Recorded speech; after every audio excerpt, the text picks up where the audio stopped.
NFL Week 11 is finished, and we are here to be thankful with the best Monday of the year. And that means that we have some Week 12 deep waivers for your leagues. As always, we use a 50% rostership threshold in Sleeper. So we're going to dive through 7 players here that you can add into your deep Superflex leagues.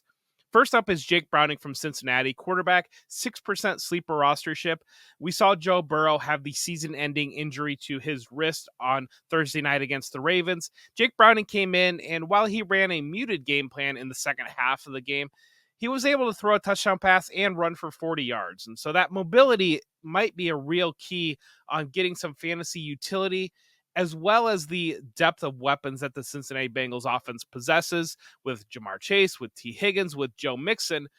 If they can raise Browning up to a usable level and he can maintain some of that rushing floor, he's going to enter the conversation as a super flex candidate. And as you are pushing towards the end of the year, still with a couple buys left, you want to go out and add Jake Browning, whether it's going to boost your roster or whether it might hurt another competitor who may have lost players through injury out of their Superflex rosters. But Jake Browning, he's a priority add this week in your deep Superflex leagues.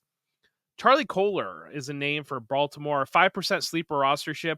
Isaiah Likely is going to be the primary step in for Mark Andrews, who also suffered a season-ending injury on Thursday Night Football.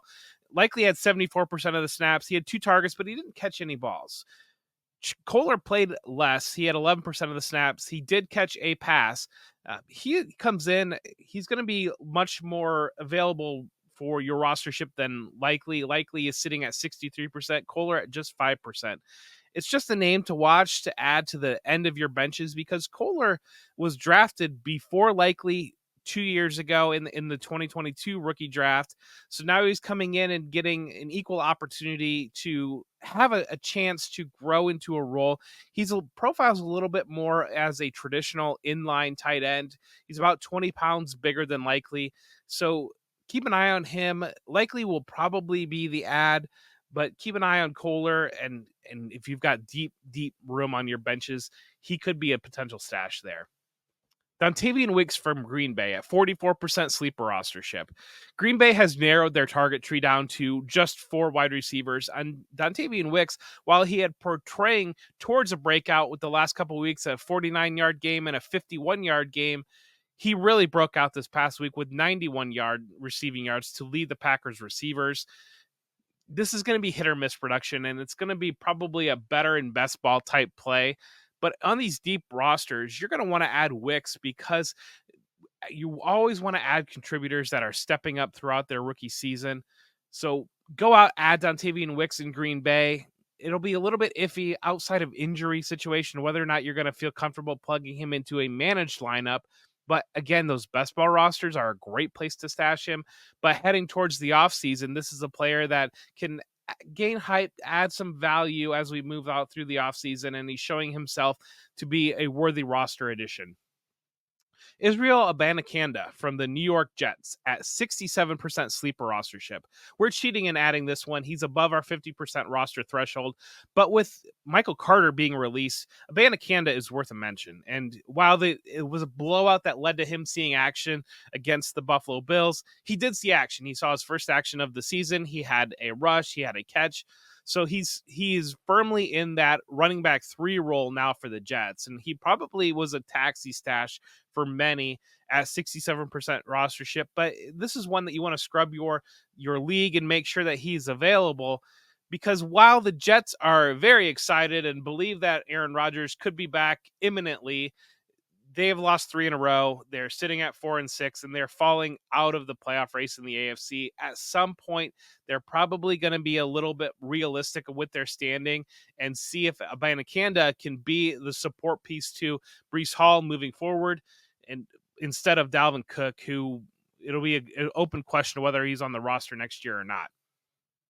Salvon Ahmed at 33% sleeper rostership.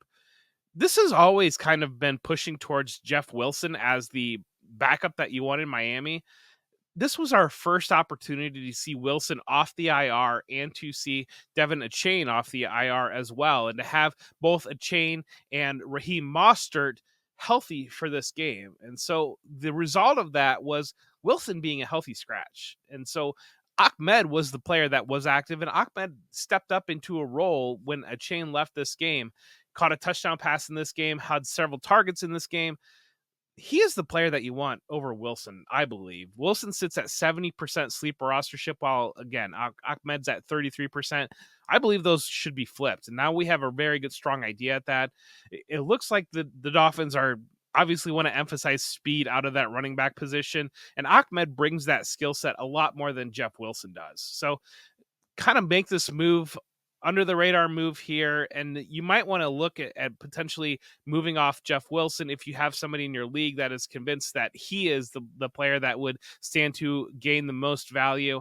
Again, we've seen this team operate without a chain over the last couple of weeks, and they've split pretty equally, but it has been Ahmed that has run above Wilson. So he is the ad that you do want in case that Raheem Mostert were to go down or a chain misses more time long term.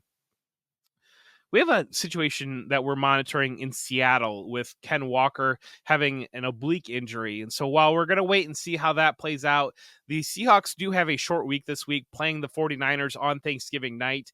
Two names potentially in their backfield. First off is DeeJay Dallas at 14% sleeper rostership.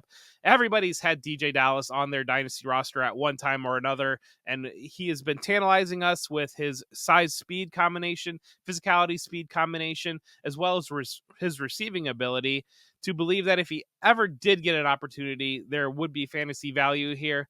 Pete Carroll has seemed hesitant and actually giving him opportunity when presented with the chance, and he is a core valuable special teams member. So while he saw some playing time in relief of Walker in support of Zach Charbonnet, Kenny McIntosh might be the real name that you want to target here. Kenny McIntosh at 40% sleeper rostership. He's a player that he stepped into Georgia when James Cook left, and he served that receiving back role in Georgia very well in 1 year after James Cook had left before going to the NFL draft. He started the season on IR, and he might have been dropped in several leagues. He wasn't active this week, but this might be a situation where Walker is out. McIntosh gets his first active of the season, and we could see him serve in a passing down support role for Zach Charbonnet. So keep an eye on Kenny McIntosh. That's the more exciting name moving forward. But DeeJay Dallas seems like the name to stash right now to gain some immediate value if an injury were to linger with Walker or something happens with Charbonnet. But that's all we got for you this week. Make sure to enjoy Thanksgiving and make sure to be thankful about whatever is going well in your life. Make sure to like and subscribe to all the great content that we have coming out at footballguys.com. Thank you and good luck.